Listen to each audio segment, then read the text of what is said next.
This is a tale of Snow White, adapted by a famous author. Chapter 6.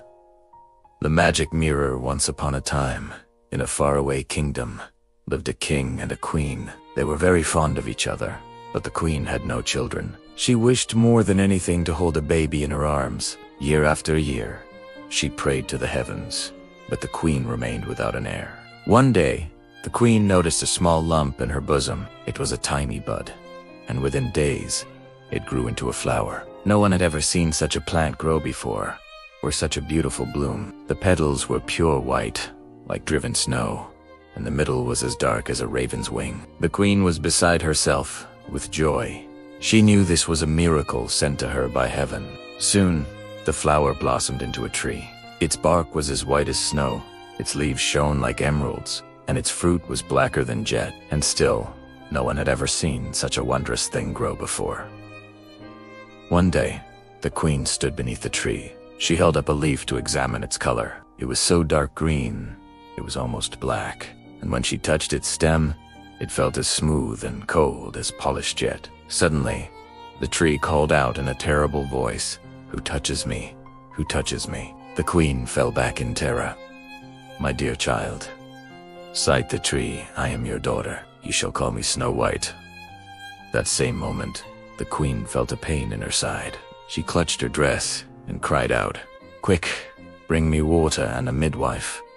The queen gave birth to a baby girl. She was as white as snow, with lips as red as rose, and hair as dark as the midnight tree.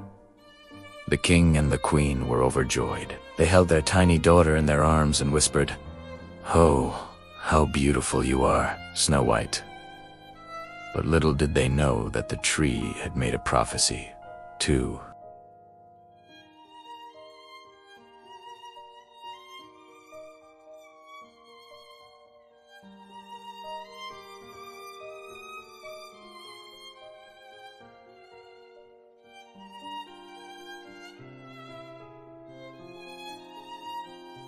As you can imagine, Snow White grew into a lovely young lady. All the maidens in the kingdom wanted to be invited to her birthday parties, but she was happiest when she could run barefoot through the meadow, picking flowers and chasing butterflies. Snow White liked visiting the woods. The animals were her favorite companions. She would lie down in the grass and watch the rabbits play or listen to the owls hoot as they flew above. Yet the queen always worried about the prophecy. Whenever Snow White went into the forest, she fretted over her safety.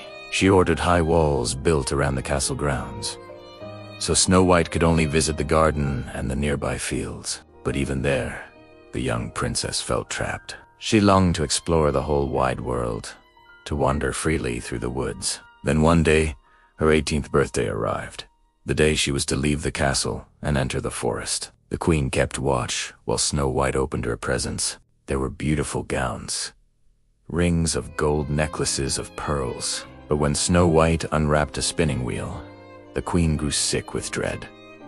This was exactly like the prophecy. She grabbed the wheel and threw it out the window. "That cursed thing brings bad luck. You must never touch a spindle again." Snow White nodded obediently, but her eyes were disappointed. She had hoped to spin yarn that day. The wheel landed in a bush outside the castle wall, and later, a poor woodcutter found it, gathering sticks for his dying fire. He took it home to mend it and use it for his daughter, who was learning to spin. But the queen searched everywhere for Snow White, and she heard that the princess was unhappy. "Oh, she cannot bear to stay in the castle," she said to herself. "If only she would go into the forest, then my duty as mother would be done."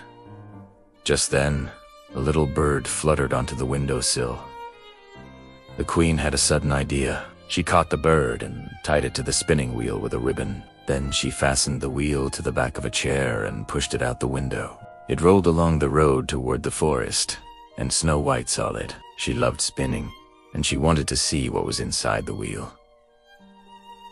The woodcutter's daughter had left already, so no one was watching.